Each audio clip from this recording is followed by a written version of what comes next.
So hello and welcome. तो आज हम लोग इस वीडियो में देखने वाले हैं क्लास 9th का सोशल साइंस का चैप्टर नंबर 12, ठीक है, the main features of democracy. तो इसके 2-3 वीडियोस ऑलरेडी अपलोड हो चुके हैं। तो आज हम लोग इस वीडियो में जो है चौथा वीडियो ही है और इसमें हम लोग डिस्कस करेंगे डेमोक्रेसी एंड इंक्लूसिवनेस, ठीक है। तो आपने जब 2-3 वीडियोस देखा होगा तो आपको आइडिया हो गया होगा कि डेमोक्रेसी की जब हम लोग बात करते हैं तो इसका मतलब क्या होता है, उसके बेनिफिट्स क्या होते हैं, उसके फीचर्स क्या होते हैं, ठीक है। In a democracy, the government is formed on the basis of majority, even if there are differing and dissenting views. The decision taken on the basis of the majority view is accepted. अब देखो, democracy की एक speciality क्या होती है कि उसका जो गवर्नमेंट होता है उसको वहां के लोग क्या करते हैं, वोटिंग के थ्रू जो है क्या करते हैं, सेलेक्ट करते हैं। ये एक अच्छी बात है।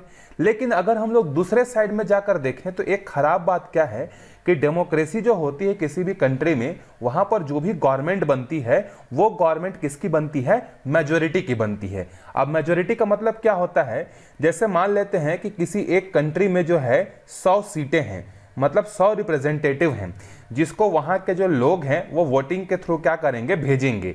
और इस 100 सीट के लिए जो है क्या हो रही है, अलग अलग पार्टीज जो है क्या कर रही हैं, इलेक्शन लड़ रही हैं, ठीक है। जैसे मान लेते हैं कि ए पार्टी और बी पार्टी और सी पार्टी, ये कंट्रीज के 3 पार्टीज हैं और ये 3 पार्टीज जो है इलेक्शन जो है लड़ रही हैं, ठीक है। अब देखो, ए पार्टी वाले का जो आइडियोलॉजी है, मतलब वो जो सोचते हैं कि वो देश को कैसे आगे बढ़ाएंगे, वो बी पॉलिटिकल पार्टीज के आइडिया से बिल्कुल अलग है। और बी का जो है डिफरेंट व्यूज है किसके साथ, सी के साथ। जैसे बीजेपी, कांग्रेस, आम आदमी पार्टी, ये सब पॉलिटिकल पार्टीज हैं। लेकिन क्या सबके पॉलिटिकल पार्टीज का सोचने का नजरिया एक जैसा है क्या? नहीं है। कोई जो है क्या करता है, ज्यादा लोगों पे ऊपर ज्यादा खर्च करने पर फोकस करता है, तो कोई एजुकेशन के ऊपर ज्यादा फोकस करता है, तो कोई इंफ्रास्ट्रक्चर पे ज्यादा फोकस करना चाहता है। तो हर जो गवर्नमेंट बनती है, हर पॉलिटिकल पार्टीज का अलग अलग जो है क्या होता है, व्यू होता है। अब मान लेते हैं कि ये 100 लोगों में से, मतलब 100 सीट के लिए चुनाव हुआ और इसकी जो मेजोरिटी है, मेजोरिटी का मतलब होता है आधे से ज्यादा। इसका मतलब क्या हुआ, 100 का मेजोरिटी कितना होगा, 100 का आधा होगा 50 और 50 से एक ज्यादा 51। तो किसी भी अगर एक पॉलिटिकल पार्टीज को अगर 51 या 51 से ज्यादा सीटें मिल जाती हैं तो वो वहां पर अपना गवर्नमेंट जो है फॉर्म कर सकता है। तो मान लेते हैं 100 सीटों के लिए इलेक्शन हुआ, सी पार्टी को मिला 20 सीट, इसको मिल गया क्या बोलते हैं 35 सीट, ठीक है। और इसको मिल गया कितना बचा, 30 और 20 50 55 45 सीट, ठीक है। तो ए पार्टी को मिला 45, बी को मिला 35 और सी को मिला कितना, 20 सीट, टोटल हो गए 100, ठीक है। अब देखो, अब मेजोरिटी के लिए कितना सीट चाहिए था, 51, लेकिन 51 तो किसी को नहीं मिला। तो इस कंट्री के पार्टी ए और पार्टी सी जो है आपस में मिलकर डिसाइड किए कि हम दोनों मिल जाएंगे। तो मिलेंगे तो कितना होगा, 45 प्लस 20 कितना हो जाएगा, 65 हो जाएगा। और मेजोरिटी के लिए कितना चाहिए, 51 चाहिए। तो जब ए पार्टी और सी पार्टी आपस में मिल गई तो मेजोरिटी तो मिल गया, लेकिन क्या दोनों पॉलिटिकल पार्टीज का जो देखने का नजरिया है, डेवलपमेंट का जो नजरिया है, क्या वो सेम है? नहीं है।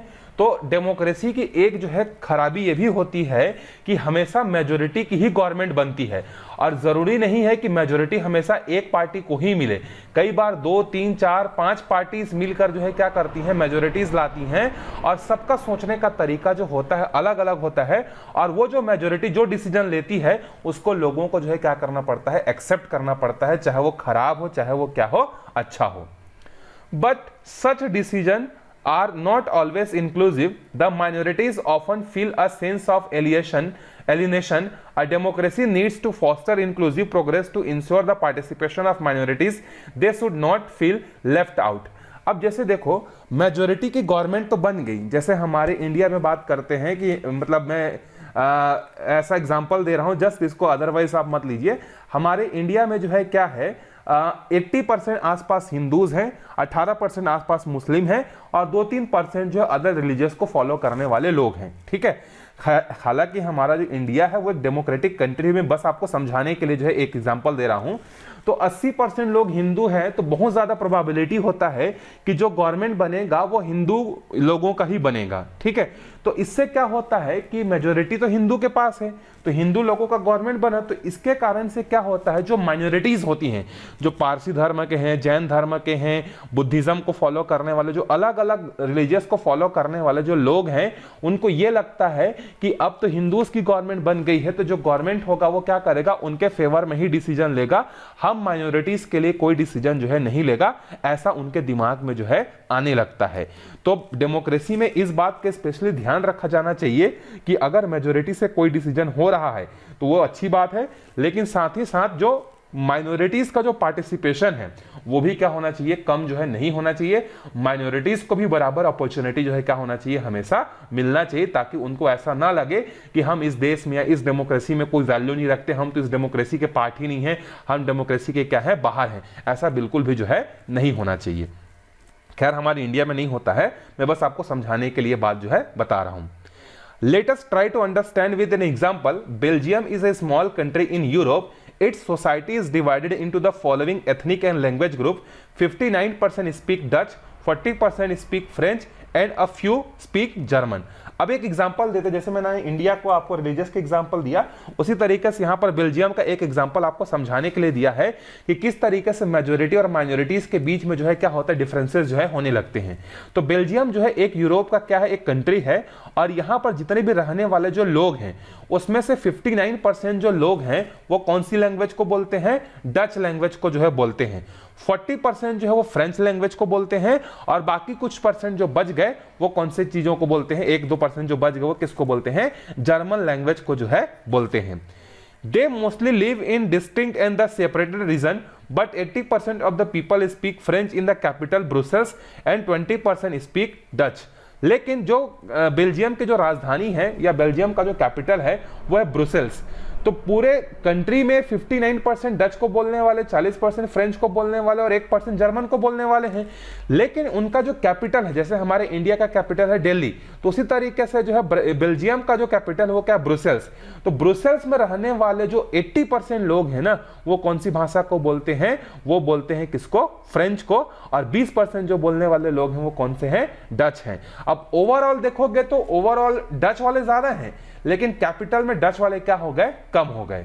The three communities have always been in a situation of confrontation, और इसीलिए इन तीनों कम्युनिटीज के बीच में जो लैंग्वेज बोलते हैं, इन तीनों कम्युनिटीज के बीच में हमेशा कुछ ना कुछ जो है कन्फ्रंट्रेशन होने की बातें जो है चलते रहती हैं।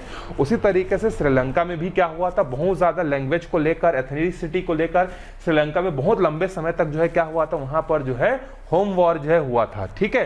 तो ये लैंग्वेज या रिलीजियन, ये जो डिफरेंसेस होते हैं ना, ये कई बार डेमोक्रेसी के लिए जो होती हैं अच्छी बात नहीं होती है। This was especially true of Brussels, where the Dutch speakers are in a minority. In such situation, Belgium took the following special measures to ensure the inclusive society. अब देखो क्या होता है कि अब ब्रुसेल्स में तो डच वाले कम हो गए और फ्रेंच वाले क्या हो गए, ज्यादा हो गए। तो इस चीज को मेंटेन करने के लिए, ताकि फ्रेंच और डच और जर्मन के बीच में कोई डिफरेंसेस क्रिएट ना हो करके, वहां का जो कॉन्स्टिट्यूशन है उसमें कुछ जो है स्पेशल मेजर्स लिए गए हैं, मतलब कुछ स्पेशल राइट्स दिए गए हैं। किसको, माइनॉरिटीज को राइट्स दिए गए हैं। आप इसको पढ़ लेना, मैं आपको समझा दे रहा हूं कि वहां पर क्या क्या दिया हुआ है। उनके कॉन्स्टिट्यूशन में यह लिखा गया है कि जितना भी जो वहां पे इलेक्शन होगा, जितने सीटों के लिए, और उस सीटों में इलेक्शन में जीतने के बाद जितने भी मिनिस्टर्स बनेंगे, जैसे होम मिनिस्टर हो गया, फॉरेन मिनिस्टर हो गया, अलग अलग मिनिस्टर्स बनते हैं कि नहीं, तो वहां पर जो भी मिनिस्ट्री होगी उसमें बराबर बराबर पार्टिसिपेशन होगा, किसका, फ्रेंच वालों का और किसका, डच वालों का। भले उनका पॉपुलेशन में डिफरेंसेस हैं, लेकिन उनको एक जैसा फील करवाने के लिए जो है कॉन्स्टिट्यूशन में ये डिसाइड किया गया है कि जो भी मिनिस्ट्री होगी उस मिनिस्ट्री में आधा सीटें जो होंगी वो किसके लिए होंगी, डच वालों के लिए होंगी, और आधा जो होंगी वो किसके लिए होंगी, फ्रेंच के लिए जो है होंगी। इस तरीके से वहां पर इक्वालिटी मेंटेन करने की कोशिश जो है की गई है, जो कि एक बहुत अच्छा जो है क्या है, मेजर है। अब आगे देखते हैं, अगर हम लोग डेमोक्रेसी के फायदे और उसके नुकसान की बात करें तो इन दोनों का कंपैरिजन यहां पर हमको दिया हुआ है। तो डेमोक्रेसी के फेवर में क्या क्या पॉइंट्स हैं वो देखते हैं, और डेमोक्रेसी के अगेंस्ट में क्या क्या पॉइंट्स हैं उसको जो है हम लोग क्या करते हैं, देखते हैं। Democracy is a government of the people, hence elections are conducted periodically. It is important for all governments in a democracy to function according to the constitution. Democracy में जो गवर्नमेंट बनती है वो किसके द्वारा बनती है, वहां पे रहने वाले जो लोग हैं वो अपने वोटिंग के थ्रू क्या करते हैं, गवर्नमेंट को जो है बनाते हैं। और दूसरी स्पेशल चीज क्या होती है, एक फिक्स्ड टाइम इंटरवल में क्या होता है, डेमोक्रेटिक कंट्री में इलेक्शन होते हैं। तो इसके कारण से क्या होता है कि जो भी गवर्नमेंट होती है उनके ऊपर एक प्रेशर होता है कि अगले टर्म के इलेक्शन में अगर हमें जीतना है तो हमें अच्छा काम करना पड़ेगा करके, ठीक है। और इसके अलावा डेमोक्रेटिक कंट्री में जो भी रूल होता है, जो भी मिनिस्ट्री या जो भी रूल ऑफ लॉ चलता है वो किसके बेसिस पर चलता है, कॉन्स्टिट्यूशन के बेसिस पर चलता है। तो ये इसके फेवर में एक बात हो गई। अब इसके अगेंस्ट में क्या होता है, देखो, the representative in a democratic keep changing, this leads to instability. अब जैसे मान लो आपके एरिया में एक आदमी को आपने 5 साल के लिए चुन के भेजा, अब आपको लगता है कि यह आदमी अच्छे से काम नहीं कर रहा है, आपने अगले 5 साल के लिए किसी और को चुन दिया, ठीक है। तो इससे क्या होता है, एक इनस्टेबिलिटी एस्टैब्लिश हो जाती है कि मतलब बार बार अलग अलग आदमी बनते हैं। तो अलग अलग आदमी जब बनते हैं ना तो उनका जो डेवलपमेंट करने का नजरिया जो होता है या अलग अलग चीजें जो होती हैं उनमें डिफरेंसेस आ जाती हैं और एक इनस्टेबिलिटी हो जाती है। इनस्टेबिलिटी का मतलब क्या है, जैसे आपको एक सिंपल से एग्जांपल से समझाता हूं। मान लो आप क्लास 9th में पढ़ने आए और आपको जून और जुलाई के महीने में सोशल साइंस का एक टीचर मिला, फिर वो छोड़ के चला गया। फिर अगस्त सितंबर में एक और टीचर आया, वो भी कुछ टाइम पढ़ा, फिर वो छोड़ के चला गया। फिर अक्टूबर नवंबर में कोई एक टीचर आया, वो भी चेंज हो गया। फिर जनवरी फरवरी में कोई एक टीचर आया, वो भी चेंज हो गया। तो इससे क्या होगा, आप डिस्टर्ब होगे कि नहीं होगे।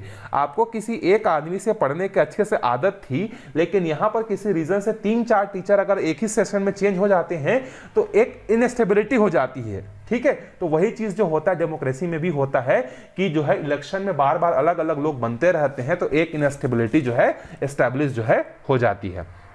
अब डेमोक्रेसी के फेवर में दूसरा पॉइंट देखते हैं, wide spread participation of the people bring greater transparency, example of ethical function, different views and opinion are accommodated.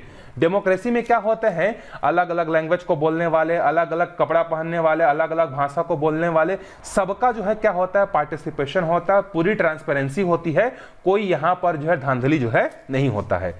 Democracy is only about political battles and power play. There is no room for ethical functioning.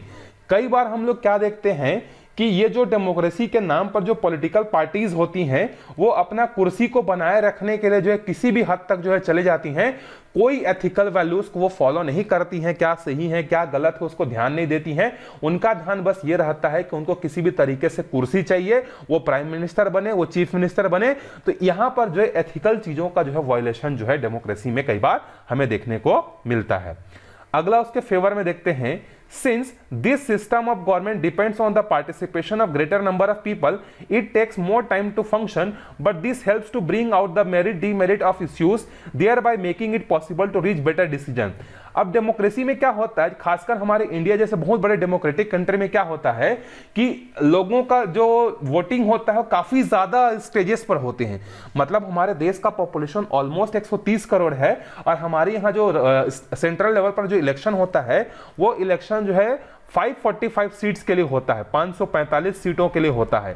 तो इसके कारण से क्या होता है, बहुत ज्यादा जो है लेट लतीफ होता है, ठीक है। एक इलेक्शन करवाने में 2 से 3 महीने का समय जो है क्या मतलब 2-3 महीने तो नहीं, 1.5 महीने आसपास का समय जो है लग जाता है। इसके कारण से क्या होता है, बहुत सारे रिसोर्सेज, पैसा, टाइम, एनर्जी सबका जो है क्या होता है, लॉस जो है हमें देखने को मिलता है। इसके डीमेरिट में देखते हैं, decision making is delayed in a democracy because issue have to be discussed and debated by the masses. अब डेमोक्रेसी में मान लो कोई एक डिसीजन लेना चाहते हैं डेमोक्रेटिक कंट्री में, तो ऐसा नहीं है कि नरेंद्र मोदी कोई अगर डिसीजन लेना चाहते हैं तो वो तुरंत अपने मर्जी से ले सकते हैं, चाहे वो डिसीजन कितना भी अच्छा क्यों ना हो, वो लोगों के भलाई के लिए ही क्यों ना हो। लेकिन जब तक वो लोकसभा, राज्यसभा, प्रेसिडेंट के पास नहीं जाएगा, साइन नहीं होएगा, तब तक जो है वो रूल नहीं बन सकता या कोई एक्ट जो है नहीं बन सकता। तो कोई भी नया स्कीम, नया प्रोग्राम जो है क्या होता है, चाहे कितना भी अच्छा क्यों ना हो, उसको बहुत सारे लंबे प्रोसेस से गुजरना पड़ता है, जिसके कारण से उसमें टाइम वेस्ट जो है बहुत ज्यादा होता है। अब डेमोक्रेसी के फेवर में देखते हैं, electoral reforms are helping to reduce the expense of governing functioning, democracy is constantly progressing, this process ensure the maximum protection of citizen rights as democracy strengthened in deficiencies are gradually eliminated. अब देखो, अब जैसे जैसे time बढ़ते जा रहा है तो डेमोक्रेसी में जो है क्या हो रहा है, नए नए टेक्नोलॉजी आ रही है। जैसे पहले जो है बैलेट पेपर पर इलेक्शन होता था, अब ईवीएम मशीन पर हो रहा है। तो बैलेट पेपर पर इलेक्शन जब होता था तो एनर्जी, पैसा, मैन पावर ज्यादा लगता था। ईवीएम में जब होता है तो थोड़ा सा रिड्यूस होता है, एक्यूरेसी आती है। तो इलेक्शन कमीशन के कारण से क्या हो रहा है, बनने के बाद से जो है उसमें बहुत सारे प्रोग्रेस हमें देखने को मिल रही हैं, और जो भी इसके डिसएफिशिएंसीज हैं, जो भी डीमेरिट है, वो धीरे धीरे क्या होते जा रहे हैं, एलिमिनेट जो है होने जा रहे हैं। इलेक्शन प्रॉपर ट्रांसपेरेंसी से जो है हो रहा है। इसका डीमेरिट देखते हैं, electoral battles are important and expensive so there is scope for corruption. अब चुनाव करवाने में बहुत ज्यादा खर्चा होता है, बहुत ज्यादा।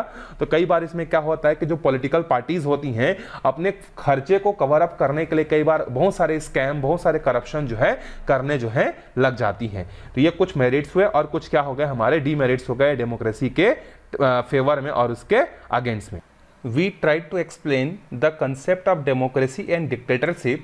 We saw how in dictatorship, military leaders like Libya's General Gaddafi and Myanmar's Jane Nevin tried to establish one party, one leader rule, and the methods they used to control all facts of the government to strengthen their rule.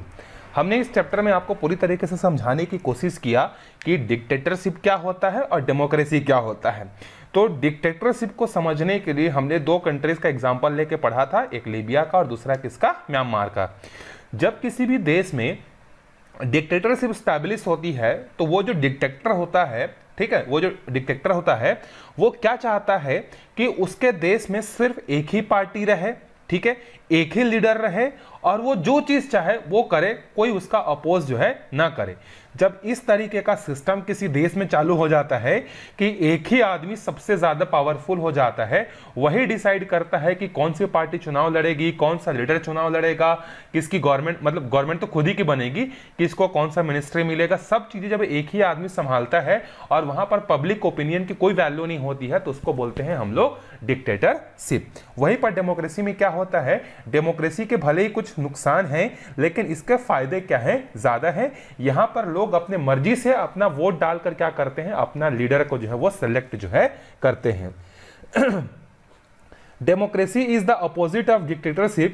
It visualizes a government of people's representative in which an attempt is made to widen to scope of people's participation in all function of government.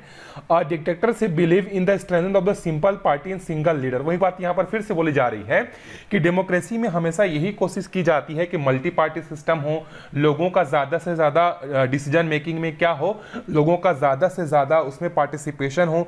जबकि dictatorship वाले system में क्या कहा जाता है, वहां पर peoples participation की कोई वैल्यू नहीं होती है, वहां पर हमेशा सिंगल पार्टी सिंगल लीडर की बात जो है की जाती है। A one leader government progresses towards authoritarian rule and the distances itself from the people. Colonel Gaddafi is an example. A democracy on the other hand believes in the collective ability of the people to make a decision. वही बातें बोली जा रही, बार बार repeated नहीं करती हूं उसको, आप समझ गए होंगे, ठीक है।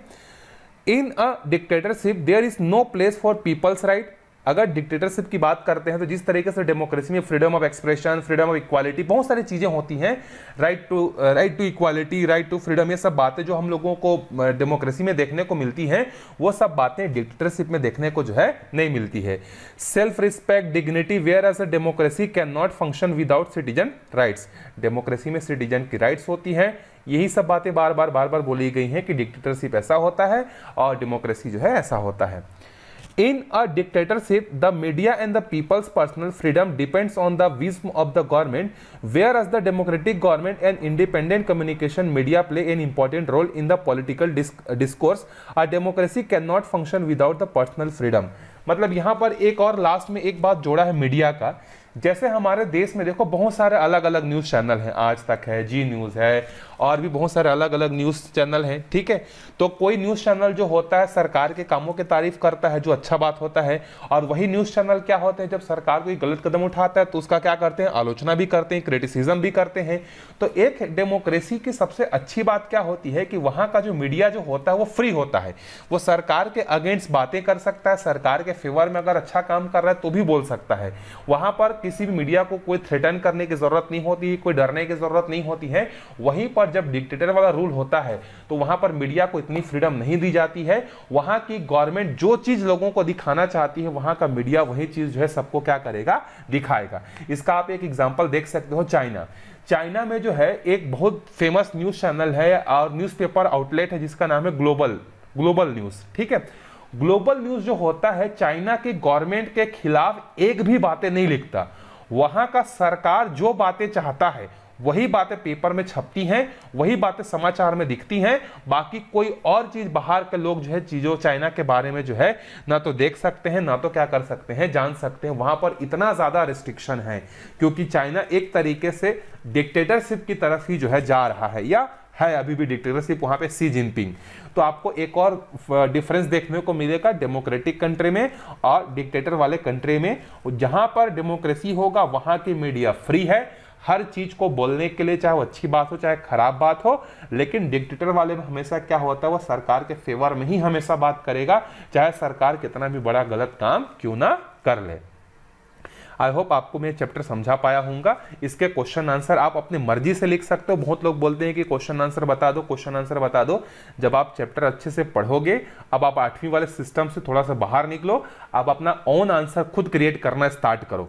ठीक है, जैसे यहां पर एक क्वेश्चन है, what is meant by dictatorship. तो मैंने आपको समझाया है कि डिक्टेटरशिप में क्या होता है, वो बातें आप अपने ओन वर्ड्स में लिखना स्टार्ट करो। क्योंकि आप 9th आ गए, 10th आ गए, 11th 12th जाओगे तो अब वो जो मैडम जो गाइड लेके जो लिखवाती थी उसको रट के चले जाते थे एग्जाम में, 100 में से 99 ले आते थे। अब वो वाला काम जो है आपको नहीं करना है। आपको एक नए तरीके का जो है अपने अंदर में टैलेंट जो है क्रिएट करना है, और वो क्या है, अपना आंसर आपको खुद क्रिएट करना है ओन वर्ड्स में। अब ओन वर्ड्स में का मतलब ये नहीं है कि पूछा गया है डिक्टेटरशिप के बारे में और आप लिख रहे हो डेमोक्रेसी के बारे में, दुनिया भर की चीजों के बारे में, ऐसा नहीं। जो बातें बोली गई हैं वो चीजें आपको जो भी समझ में आई होंगी उसको आपको अपने ओन वर्ड्स में लिखना है। मार्क्स बिल्कुल भी नहीं कटेगा। अगर टीचर अच्छा होगा तो कभी भी मार्क्स जो है नहीं काटेगा, आपको पूरा में पूरा मार्क्स जो है आपको देगा। ठीक है, तो क्वेश्चन आंसर इसीलिए मैं एक्सप्लेन नहीं करता हूं। आप चाहो तो अपने याद भी कर सकते हो, लेकिन मेरे ख्याल से सबसे अच्छा ये है कि आपको जो चीजें समझ में आई हैं उसको आप ओन वर्ड्स में लिखो। इसके अलावा अगर आपको कोई और नीड चाहिए होगा चैप्टर्स को समझाने के लिए तो आप कमेंट करके बिल्कुल बता सकते हो। मिलते हैं अगले वीडियो में, तब तक के लिए बाय बाय।